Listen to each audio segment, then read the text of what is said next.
Afgelopen weekend werd het tweedaags culturele festival Scheid aan de Grens gehouden. Het evenement wordt eens in de 2 jaar georganiseerd en vond op 3 locaties in Geisteren, Overloon en Venray plaats, met als thema de zalige zonde. We wilden een rode draad hebben die je ook terugziet op die 3 podia en die de creatievelingen triggeren om er iets unieks van te maken. En die zalige zonde, ja, dat is zo'n tegenstelling, daar kun je zoveel dingen mee.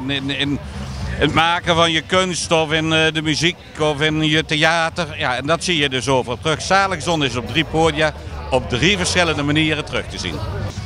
Geisteren, dan beginnen we daar maar even.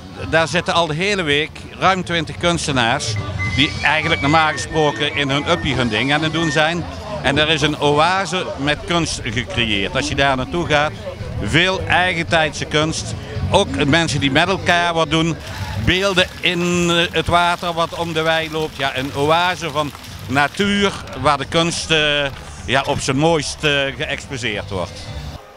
Overloon, dat is een plek waar heel veel mensen uit het dorp Overloon zelf bezig zijn geweest met dit thema. En er is theater omheen gemaakt, er zijn gedichten geschreven die weer vertaald zijn door muzikanten. Dus je ziet het theater van de zalige zonde. Gedichten uit de Brabantse en de Limburgse kant. Muziek opgemaakt en daar ook live gepresenteerd.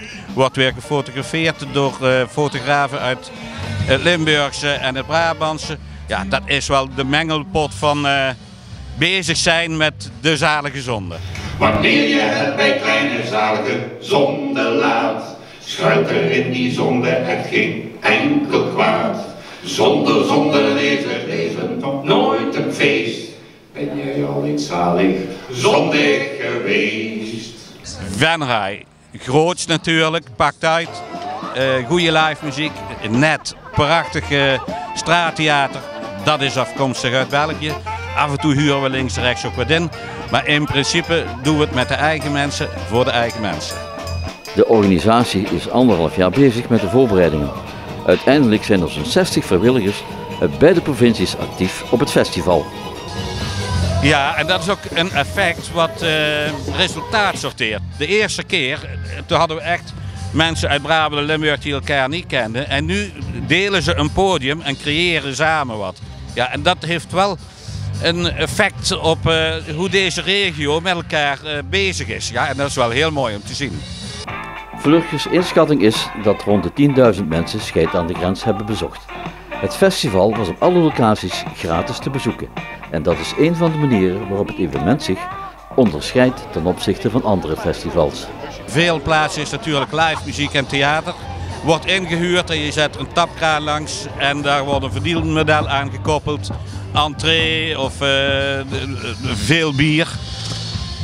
En dat wordt door een kleine partij georganiseerd, maar hier doen we het zelf. Dus dat betekent dat we echt een hele periode, we gebruiken nog steeds 2 jaar tussen de festivals, omdat we tijd nog nodig hebben met de vrijwilligers en de creatievelingen iets neer te zetten. De eerste keer hadden we een begroting denk van €2,50. Dus dat was een dubbeltje 10 keer omdraaien. Maar wel het sfeer. De tweede keer, het werd al wat gezien, kregen we al wat subsidies. En de tweede keer heeft er ook al toe geleid dat we de vraag kregen van ja, we zien hier dat er iets gebeurt wat anders is dan andere activiteiten. Dus je hebt echt geen braderie, hè. Je kunt hier als fanfare meedoen, maar moet je wel achterstevoren lopen. Je moet in ieder geval iets doen wat je normaal niet doet. En dat wordt gezien door de beide kanten, de gemeente Boxmeer, de gemeente Venray. En ook de provincie Brabant en Limburg. En die hebben ook financieel een behoorlijk zet gegeven om dit naar een hoger niveau te kunnen tellen.